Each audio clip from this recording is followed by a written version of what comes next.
on va partager la parole de Dieu sur un texte que je crois que tout le monde connaît. Alors, dans vos Bibles, c'est marqué la parabole des talents. Et bon, vous savez que les titres ne font pas partie du canon. Hein, c'est pas, ils changent et ce n'est pas un souci. On ne commet pas de péché à changer les titres, d'accord? J'ai voulu l'appeler autrement, plutôt la parabole sur la confiance et la fidélité. Alors, c'est Matthieu chapitre 25.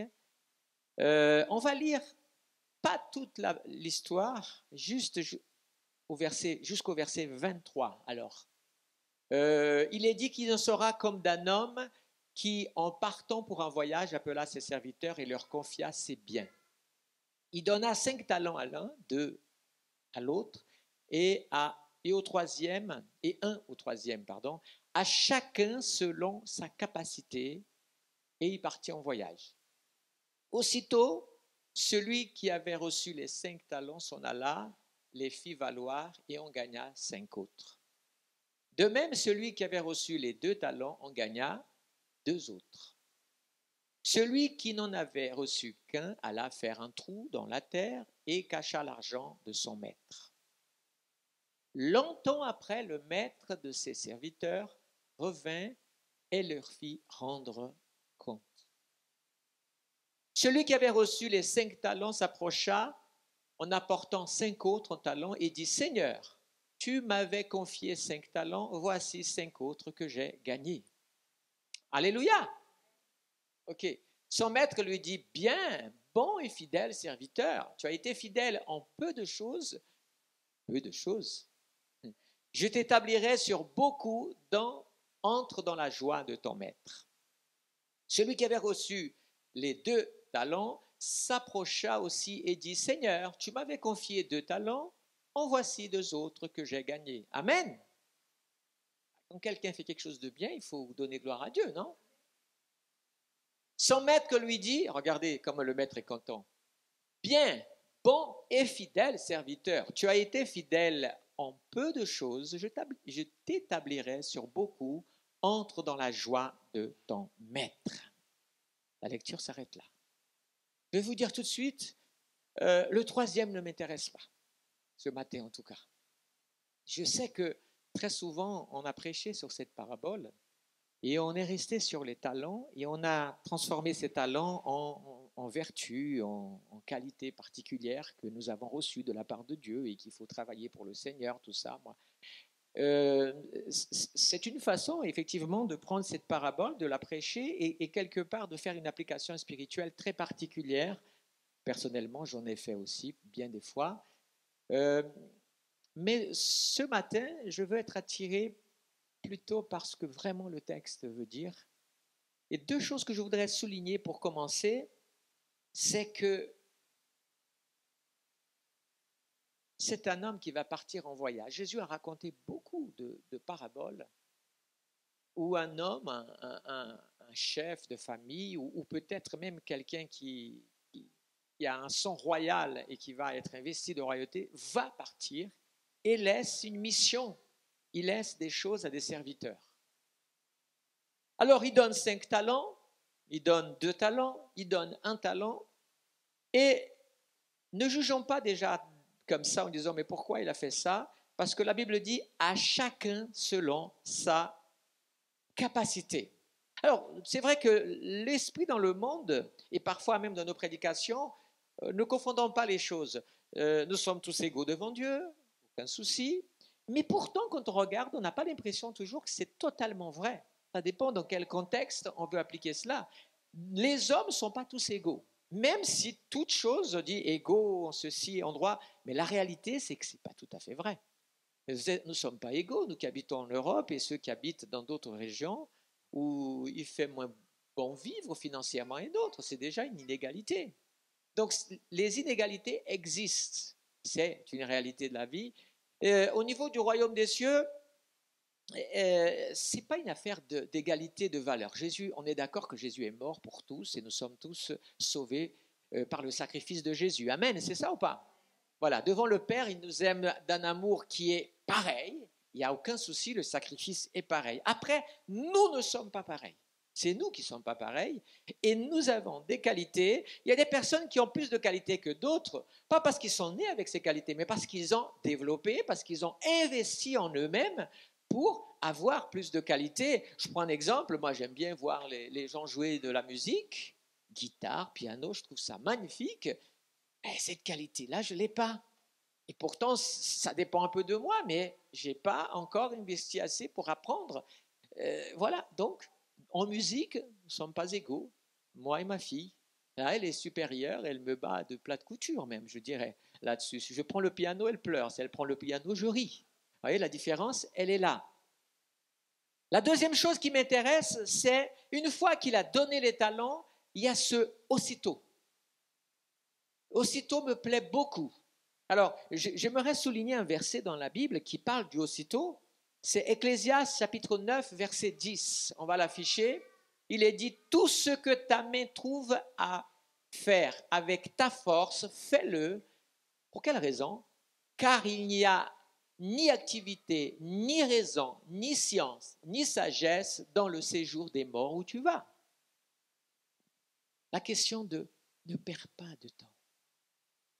Juste une parenthèse, ce n'est pas non plus le sujet de la réflexion de ce matin, mais nous perdons trop de temps dans la vie. Et après, nous disons, waouh, comme le temps file, comme le temps passe. Mon Dieu, combien de personnes arrivent à un moment donné en fin de vie, mais qu'est-ce que j'ai fait de ma vie? Ils ont perdu du temps, beaucoup de temps. Des gens perdent du temps en pleurant, en se lamentant, en gardant des rancunes, ou même parfois en se rappelant de tous les malheurs qui leur sont arrivés, et ils n'avancent pas. Moi, ce monsieur-là, il a reçu une mission aussitôt. Le deuxième, aussitôt. C'est immédiatement. Le patron, il était encore en vue. Vous savez, il était sur sa caravane. Il n'allait pas à l'aéroport. À l'époque, ce n'était pas trop le cas. Hein. Donc, il avait je ne sais pas, peut-être des chameaux, des ânes, des chevaux et tout, même un char. Et en tout cas, il partait. Il n'avait pas encore disparu à l'horizon que lui, il était déjà en train de travailler et réfléchir. Pourquoi le premier, le deuxième m'intéressent et le troisième ne m'intéresse pas du tout? Je sais très bien que généralement, nous avons tendance à nous arrêter sur le troisième. Et là, on parle du troisième. Et oui, ce gars-là, mais enfin, vous savez pourquoi il ne m'intéresse pas? Parce que c'est un paresseux. C'est un gars où on ne peut pas faire confiance. Pourquoi je vais parler de lui? Pourquoi je vais vous parler de sa vie? Qu'est-ce que je vais sortir de sa vie qui va vous édifier aujourd'hui? Alors bien sûr, si je fais une espèce d'effet miroir, je dis, voyez, ne faites pas comme lui, ne faites pas comme lui, ben, ça ne m'intéresse pas ce matin. J'ai plutôt envie de vous présenter des gens où nous ferions bien d'imiter. Amen. Alors, comprenons un peu bibliquement. Alors, j'ai travaillé pour vous. J'ai pris des notes parce que la mémoire peut plancher. Hein. Donc, j'ai pris des notes. J'aimerais vous parler déjà afin que vous compreniez qu'est-ce que c'est qu'un talent. Alors, un talent, il y a deux façons d'interpréter le talent. Hein. D'abord, en mesure de poids, un talent représente alors, les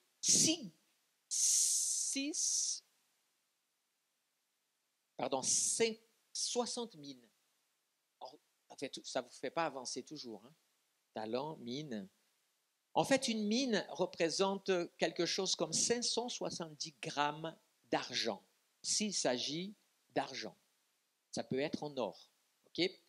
Alors, si on calcule que 570 grammes multipliés par 60, on arrive donc à 34 kilos 200 pour un talent.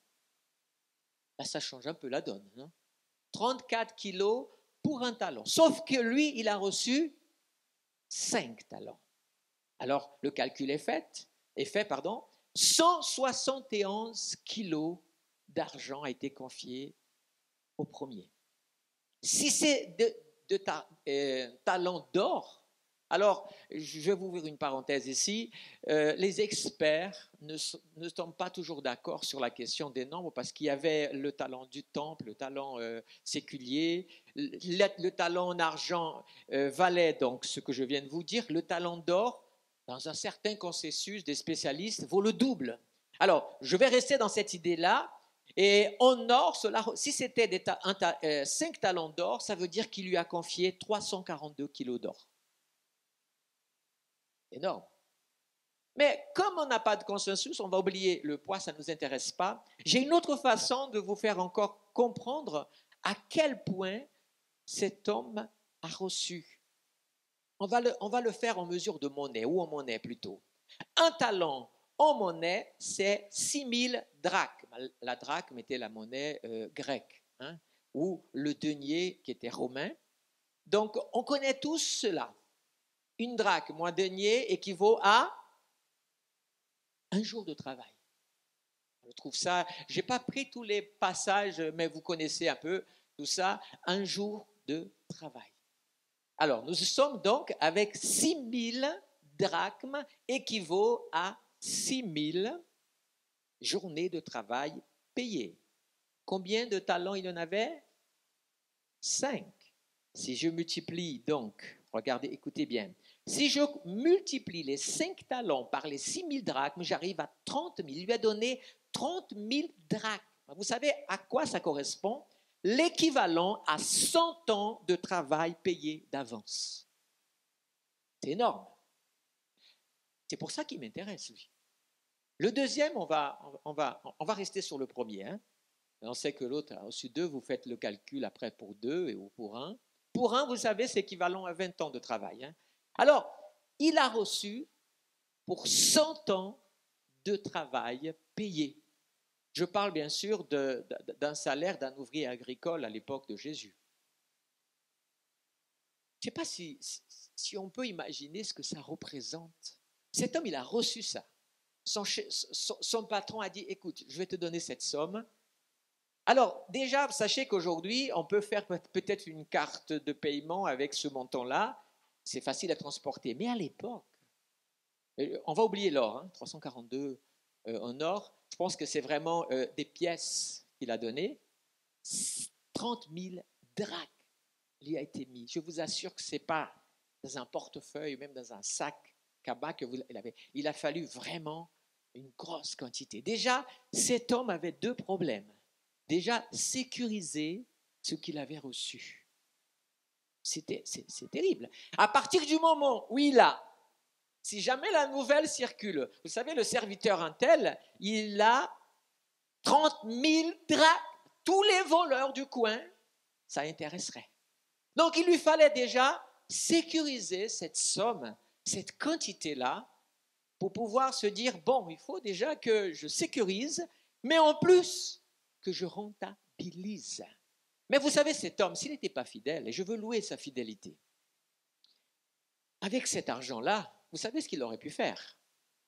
Il aurait pu tout simplement monter une armée et se dire, vous savez quoi, moi je vais construire une maison, moi je veux devenir maître. Et puis quand mon maître viendra, je l'attendrai de pied ferme. C'est possible ou pas? Je vous rappelle que Jésus a confié des vignes à des vignerons. Quand il est revenu, les gars, ils s'étaient préparés pour tuer les serviteurs, voulant tuer le... Vous voyez, donc c'est déjà vu ça. Cet homme, non, il a choisi d'être fidèle et de travailler pour son maître. Il avait pour 100 ans. Ça veut dire qu'il avait aussi de l'argent pour lui jusqu'à la fin de ses jours et même pour ses enfants. Il avait de quoi créer toute une dynastie au travers de cette richesse. Et comme il était bon en plus dans les affaires, puisqu'il a multiplié par 2 tout ça, waouh, il n'avait plus besoin de son maître. Ce n'est pas ce qu'il a fait. Alors j'ai voulu souligner cela ce matin. Je voudrais qu'on réfléchisse sur ça, sur cette attitude qu'il a. Mais peut-être que 30 000 drachmes ne nous parle pas beaucoup. Alors vous savez ce que j'ai fait? Ça a été un travail un peu, mais j'ai converti tout ça à l'euro. Alors on va convertir tout ça à l'euro. Le 1er janvier 2021, donc j'ai pris à peu près à quoi correspondait le SMIC, pour 35 heures de Alors, pardon, c'est vrai que je n'ai pas donné une information. Pourquoi j'ai dit que c'est 100 ans? Parce qu'un ouvrier, à l'époque, travaillait, nous sommes en année lunaire, 360 jours l'année, donc ce qui nous amène à 300 jours de travail. Okay, donc c'est facile, 30 000 drachmes divisé par les 300, et vous avez, ok, juste cette information, sinon vous dites où ils sortent tous ces chiffres. Ok, maintenant on va appliquer la même chose à l'euro et à la réalité parallèle, d'accord?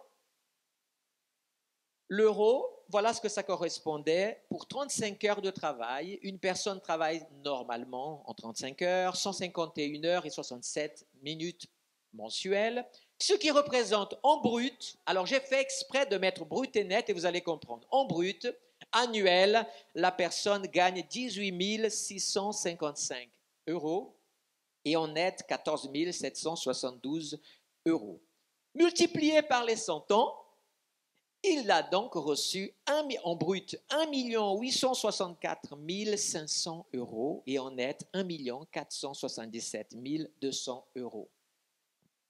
Quel patron, dites-moi, quel patron? Choisissez le plus riche pour faire ça à quelqu'un.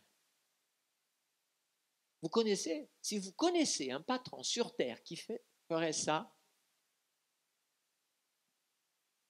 1 800 000 ou 1 400 000, il a mis comme ça dans ta main. Voilà, je pars en voyage. Et il est dit que le voyage a duré longtemps. Alors, maintenant qu'on a compris ça, j'aimerais qu'on voit un peu comment les choses se sont déroulées à son retour. Je veux comprendre que cet homme est un homme fidèle. Je comprends quand il a dit « bon, fidèle serviteur ». Et il dit en plus « tu as été fidèle en peu ». En peu, peu pour lui. Pour nous, c'est énorme. Je vous rappelle que cette parabole nous parle du Seigneur Jésus et parle de chacun d'entre nous. Maintenant, on va regarder le maître. Regardons le maître et son attitude. Si on ne trouve pas de patron comme ça sur terre, allons de l'avant. Le maître, j'aimerais qu'on puisse comprendre la bonté du maître. Quand il revient, qu'est-ce qui se passe? Il demande à celui qui a 5 de rendre compte. Il lui dit, voilà, tu m'as donné l'équivalent de 100 années de travail, c'est ça? Et moi, je te rends l'équivalent de 200 années de travail. Tu m'as donné, allez, on va dire, 1 864 000 euros et je te rends 3 731 000 euros. Si c'est en net, tu m'as donné pour 1 477 000 euros, je te rends 2 954 000 euros. Et waouh, le patron, il fait la fête, etc. Tout ça, il est heureux, comprends quoi, rentre dans la joie de ton maître et tout ça. Le deuxième va faire pareil, mais c'est là où ce patron est encore mieux que l'on ne pense. Il a donné une charge, il a donné une responsabilité, il a mis ce serviteur dans une situation qui est particulière. Il l'a mis carrément, on va dire, en danger, avec toute cette richesse à sa charge. Mais il est un Dieu juste. Comment il fait, le maître? Regardez le verset 28 et 29 qu'on n'a pas lu. Verset 28-29, il est dit « ôtez-lui donc le talent », on ne dira pas de qui, je n'ai pas envie de parler de lui, d'accord? Et donnez-le à celui qui a les, d'accord? Car on donnera à celui qui a et il sera dans l'abondance, mais celui qui n'a pas, on ôtera même ce qu'il a. Je tiens à souligner une chose ici, comment ce patron est bon. Il a prêté, il a reçu du premier, il a reçu du deuxième, et il y a eu cet entretien qui ne nous intéresse pas avec le troisième. Et voilà que maintenant, il dit, prenez le talent et donnez, et il dit quoi? À celui qui a 10. Normalement, l'autre, il n'a rien du tout. Logiquement, non. Et pourtant, non. La première leçon que je tire aussi de ça, c'est que ce maître a fait une surprise à cet employé. Quand il lui a dit, tu es un serviteur fidèle, tu as travaillé, tu as fait vraiment, je suis tellement heureux que tu ne le savais pas, mais tu as travaillé avec ce que je t'ai donné et le résultat de ton travail, c'est toi-même le bénéficiaire. C'est pour toi-même ça. C'est ça la fidélité. Et c'est ça la bonté de Dieu envers nous. Il va donc, et là vous avez entendu la conversion, l'employé va se retrouver avec ses 10 talents. Ça veut dire qu'il va avoir le double. C'est vraiment ce qu'on appelle dans le jargon doubler la mise, quoi. Et il va se retrouver avec 3 700 000 ou 2 900 000. Ok, ça c'est une chose. Mais un talent équivaut à 373 000 euros. Pardon, les 20 talents. Le talent, il vaut 20 années, d'accord? Et il va lui dire, ajoute-lui, ça c'est le bonus supplémentaire. Non seulement il a doublé, mais en plus il va se trouver avec, en plus, résultat de l'histoire. Celui qui a 5 talents va se retrouver à la fin avec les 10 talents plus 1, ça lui fait un 11e, 4 104 100 000 euros. Brut. Ou alors, si c'est net, c'est 3 249 000 euros. Maintenant, vous allez me poser la question, pourquoi brut et pourquoi net? Pourquoi brut et pourquoi net? La question, c'est Dieu. Finalement, c'est du net ou c'est du brut qu'il va nous donner? À quoi correspond la différence entre le net et le brut? Les charges. Charges sociales pour la santé, vieillesse, etc., etc. Mais Dieu a dit, venez à moi vous qui êtes fatigués et chargés. Je vais prendre votre charge à mon compte. Déchargez-vous sur moi. Donc c'est sur le brut qu'il nous donne et pas sur le net. Au ciel, il n'y a pas de sécu, puisque la sécu, notre sécu, c'est Jésus dans ce sens-là. Rien à voir avec la vie terrestre. C'est simplement vous dire que, en fait, pour ta santé, pour ta vieillesse, pour toutes les assurances que tu as besoin et qui effectivement sont tirées de ton salaire, ce qui est logique un petit peu dans la société que nous vivons, dans celle de Dieu, il va te donner sur le brut, sur la totalité, tout simplement. Tu gagnes 100% là-dessus. Amen. Vous savez, quand le Seigneur a confié les choses à ses enfants, il nous a dit, dans le monde vous aurez des afflictions, vous allez être persécutés, et il dit toujours à cause de mon nom. Donc effectivement, recevoir Christ dans sa vie, recevoir le salut qui a coûté si cher, être chrétien sans fidélité, c'est comme l'autre, on ne va pas parler. Être chrétien fidèle, c'est porter sa croix, c'est avoir une responsabilité de rentabiliser le royaume du roi. C'est voir la confiance que Dieu a pour notre vie. J'aimerais qu'on puisse regarder et que ce matin, on puisse dire ainsi, Seigneur, si jusqu'à présent, je n'ai pas compris ce que c'est la fidélité, parce que je n'ai pas compris encore ô combien tu m'as aimé et ô combien tu as confiance en moi, et que le royaume, Jésus, les pharisiens à un moment donné sont arrivés vers Jésus et ils ont dit comme ça, c'est Luc 17, il dit comme ça, il arrive vers Jésus et dit, alors ce royaume-là des cieux, etc., il arrive quand? Et Jésus a dit, mais le royaume de Dieu est en vous.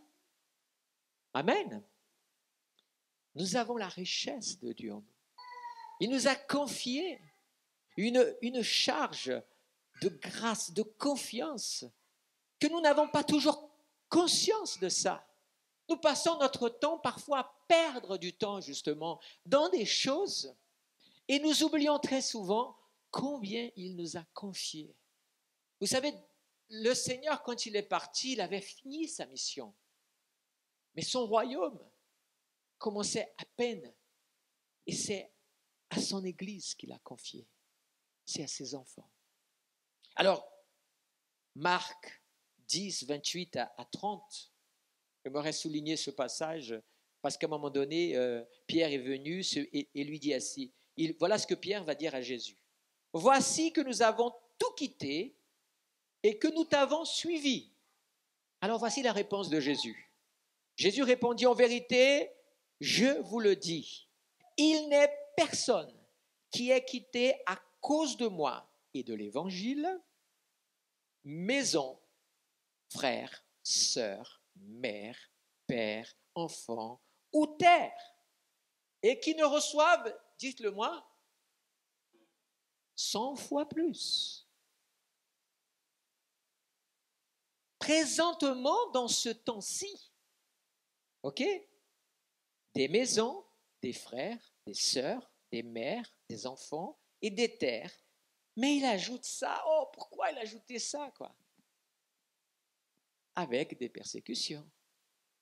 Quand on vous prêchera un évangile en disant que tu es chrétien, il n'y aura pas de persécution, tout va être bien, c'est que quelque part, s'il n'y a pas de persécution, c'est que les brigands du coin ont remarqué que tu n'as rien reçu ou que tu as déjà perdu.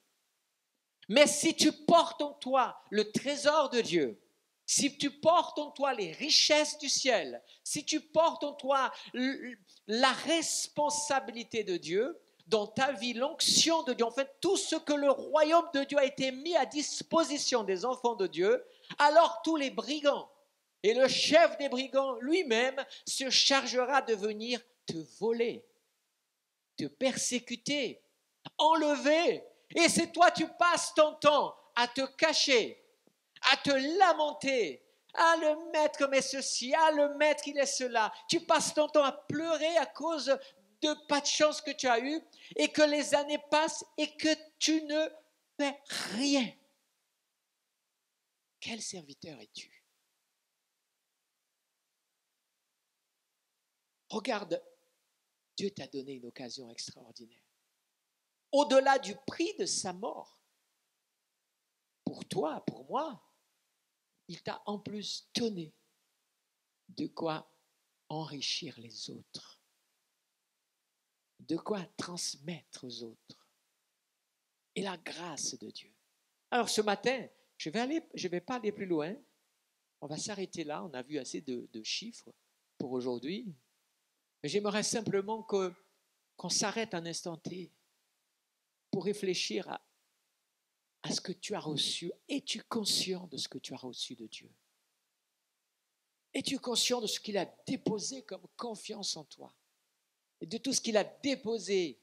Si toi tu regardes comme ça et que tu vois rien, demande les lunettes du ciel. Elles vont te montrer toute la richesse que Dieu a mis dans ta vie. Si tu passes ton temps à regarder à droite et à gauche et tu deviens paresseux, c'est son terme à lui. Il est temps pour toi de te lever. Regarde ce serviteur.